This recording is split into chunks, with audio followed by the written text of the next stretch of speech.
नमस्कार भक्तजने हो. शारदीय नवरात्र महोत्सवातील आजचा पहिला दिवस आहे. नवरात्री म्हणजे माता दुर्गेच्या 9 रूपांची उपासना करण्याचा सण. पहिल्या दिवशी पूजल्या जाणाऱ्या देवी म्हणजे माता शैलपुत्री. शैल म्हणजे पर्वत आणि पुत्री म्हणजे कन्या. पर्वतराज हिमालय यांची कन्या म्हणून त्या शैलपुत्री नावाने ओळखल्या जातात. माता शैलपुत्री बैलावर आरूढ आहेत. त्यांच्या उजव्या हातात त्रिशूल तर डाव्या हातात कमळ आहे. मातेच्या कपाळावर अर्धचंद्र आहे आणि चेहऱ्यावर तेजस्वी व शांत स्मित हास्य झळकतं.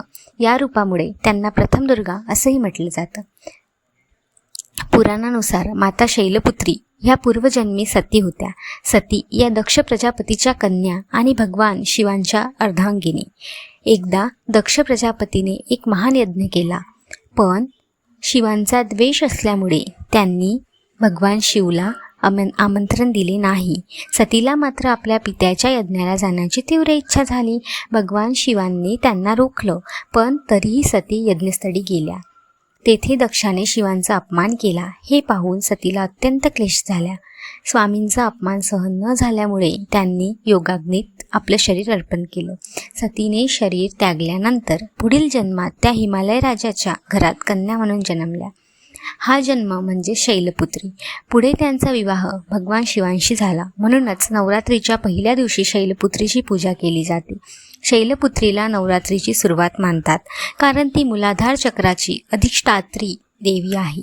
योग्य साधनेत पहिली पायरी म्हणजे मूलाधार चक्र जागृत करणे आणि त्यासाठी शैलपुत्रीची आराधना अनिवार्य आहे.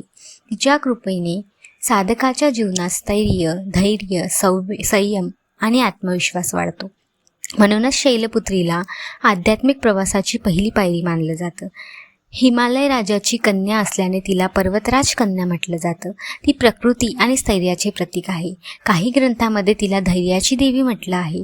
तिच्या कृपेने भक्तांच्या जीवनातील संकट पर्वतासारखी ठामपणे पेलण्याची शक्ती मिळते. शैलपुत्रीला पांढरी व पिवळी फुलं प्रिय आहेत. नैवेद्यात गूळ, शुद्ध तूप आणि दूध अर्पण करणं अत्यंत शुभ. सोमवारच्या दिवशी तिच्या पूजेचं विशेष महत्त्व आहे. विद्यार्थ्यांसाठी एकाग्रता आणि अभ्यासात यश मिळवण्यासाठी तिची उपासना उपयुक्त आहे. गृहस्थांसाठी कौटुंबिक सुख, शांती व एकता टिकवण्यासाठी तिची पूजा करावी. गरिबांना अन्नदान व वस्त्रदान केल्यास देवी प्रसन्न होते. भक्तांची श्रद्धा. महाराष्ट्र, गुजरात, उत्तर भारतात शैलपुत्रीच्या अनेक मंदिरामध्ये भव्य उत्सव होतात. काही ठिकाणी तिला गौरी देवी मानतात. ग्रामीण भागात मातीच्या मूर्ती करून अखंड दिवा लावला जातो. ही श्रद्धा भक्तांच्या जीवनात सकारात्मकता आणि आशा निर्माण करते. सकाळी स्नान करून स्वच्छ पांढरे किंवा पिवळे वस्त्र परिधान करावे. पूजास्थळी कलश स्थापन करावा. धूप, दीप, फुले, नैवेद्य अर्पण करावे. पिवळा रंग शैलपुत्रीला प्रिय असल्याने पिवळ्या फुलांचा वापर करावा. नैवेद्य म्हणून शुद्ध तूप अर्पण करणे शुभ मानले जाते. ओम देवी शैलपुत्रीय नमः हा मंत्र 11, 21 किंवा 108 वेळा जपावा.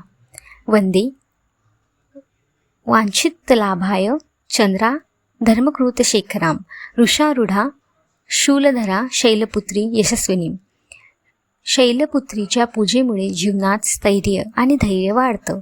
घरात शांती आणि ऐक्य निर्माण होतं. मानसिक अस्वस्थता दूर होऊन भक्ताला आध्यात्मिक उन्नती मिळते. अशा प्रकारे नवरात्रीच्या पहिल्या दिवशी माता शैलपुत्रीची पूजा करून आपण आपल्या जीवनात सुख, शांती, समृद्धी आणू शकतो. उद्या दुसऱ्या दिवशी आपण जाणून घेऊ माता ब्रह्मचारिणीची कथा. जय माता दी.